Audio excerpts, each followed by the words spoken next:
ये कहानी प्रीतामपुर गांव की है। वहां पे राजू नाम का एक मिठाई वाला अपनी बीवी सुनीता और 2 बच्चों के साथ रहता था।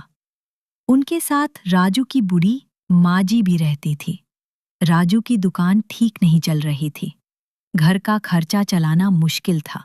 आज भी दुकान पर बहुत कम लोग आए, इसलिए ज्यादा पैसे नहीं मिले। जो कुछ भी पैसे मिले हैं वो मैंने आटा और थोड़ा चीनी ले आया हूं। बस आज तुम कुछ मीठा बना दो।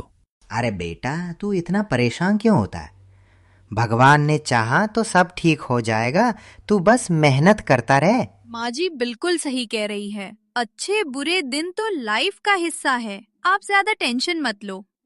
एक दिन दुकान पर राजू का दोस्त मोहन उसे मिलता है।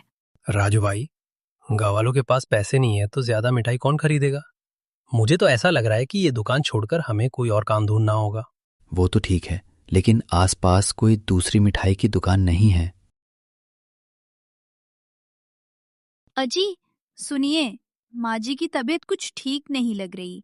हमें उन्हें डॉक्टर को दिखाना होगा। सुनीता, तुम तो जानती हो मैं 2 वक्त की रोटी भी मुश्किल से जमा कर पाता हूँ। अब माँ का इलाज कैसे करवाऊंगा? आप इतनी चिंता मत कीजिए। मैं पड़ोस से 500 रुपए मांग कर लाई हूँ। आप जाओ और माँ जी का इलाज करवाओ। माजी को पता चला कि पैसे उधार के लिए गए थे। बेटा, तुम लोगों को मेरे लिए इतना परेशान होने की ज़रूरत नहीं है। मेरा जीवन तो लगभग पूरा हो चुका है। मेरे लिए तुम लोग इतना परेशान मत हो बेटा। परेशानी की क्या बात है माँ? तुम हमारे लिए बहुत इंपॉर्टेंट हो। बस ये दवाइयाँ खाओ और जल्दी से ठीक हो जाओ। दवाई का असर नहीं हुआ और माजी का देहांत हो गया। पूरे परिवार को बहुत दुख हुआ। दुख में राजू ने माजी के कमरे को हमेशा के लिए बंद करने का फैसला किया। वक्त गुजारता गया, लेकिन हालत नहीं सुधारे। राजू ने सोचा, मिठाई का काम छोड़ना पड़ेगा। सुनीता, मुझे लगता है मैं मिठाई बनाने का काम छोड़ देना चाहिए। मुझे कुछ और काम करना चाहिए। मेरे दिमाग में एक आइडिया है। जब मैं मायके में थी तो बहुत अच्छा वड़ा पाव बनाती थी। क्यों ना हम घर पर ही बनाएं और आप बेचें? गांव में अच्छे वड़ा पाव की कमी है। लेकिन सुनीता, हम दुकान कैसे खोलेंगे?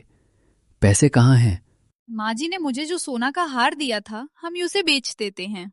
शायद यही उनका आशीर्वाद है जो अब हमारे काम आएगा।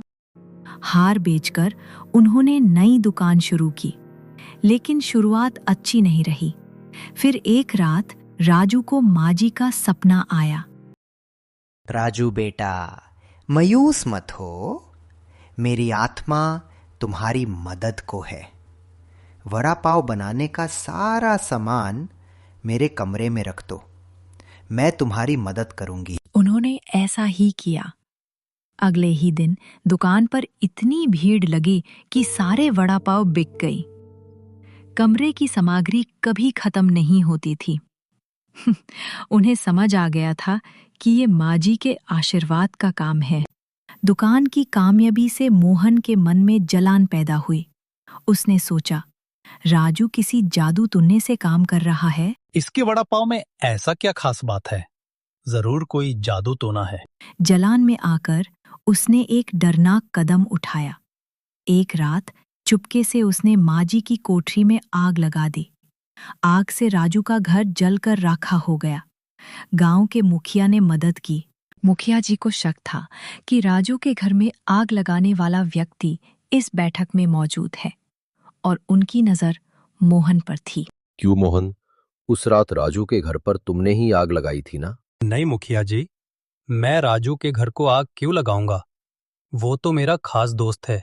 झूठ मत बोल मोहन। उस रात राजू के घर के पास एक पैर की चप्पल मिली थी और मुझे पता चला है कि वो चप्पल तुम्हारी ही थी। संग्राम सिंह, पुलिस को फोन करो। मोहन की पूछताछ अब पुलिस ही करेंगे। मुखिया जी, मुझे माफ करना। राजू भाई, मुझसे गलती हो गई। मुझे माफ कर दो।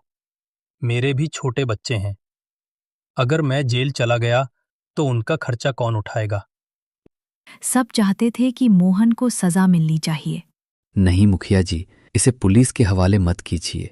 ये मेरा दोस्त है। मैंने मानना है कि इसने गलती की है, लेकिन कोई बात नहीं, मैं इसे माफ करता हूँ।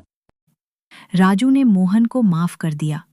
उसने नया घर बनाया और माजी की कोठरी को फिर से बनाया। बाद में उसने मोहन को अपनी दुकान पर ही काम पर रख लिया। इस तरह एक गरीब मिठाई वाले ने अपने दोस्त की गलती को माफ कर दिया और माँ के आशीर्वाद से अपनी जिंदगी खुशहाल बनाई।